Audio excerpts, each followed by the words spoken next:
पुन्हा पुन्हा खावीशी वाटणारी गोकुळ बासुंदी। आरोग्यमंत्री व कोल्हापूर जिल्ह्याचे पालकमंत्री प्रकाशराव आबिटकर यांचा वाढदिवस राधानगरी तालुक्यातील बर्गेवाडी येथील आबिटकर प्रेमी बाळासाहेब बर्गे यांच्या वतीने प्राथमिक शाळेतील शालेय विद्यार्थ्यांना शालेय साहित्य व फळे वाटप करून साजरा करण्यात आला।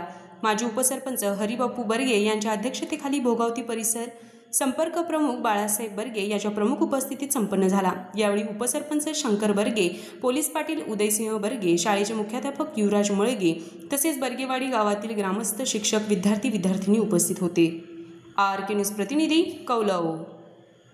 फ्रीजमधून श्रीखंड काढ ना। आम्ही पूर्वी घरीच बनवायचो श्रीखंड, त्याची चवच वेगळी होती। आता काय सगळं रेडीमेड। आजी, हे श्रीखंड खाऊन बघ।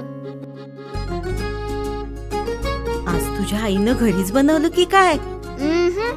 हे आहे गोकुळचं श्रीखंड। अगदी जिभेवर रेंगाळणार। जिभेवरच नाही तर मनावरही रेंगाळणार। गोकुळ श्रीखंड, मनावर रेंगाळणार। ताज्या बातम्यांसाठी RK न्यूजच्या YouTube चॅनेलला सबस्क्राईब करा आणि बेल आयकॉन प्रेस करा।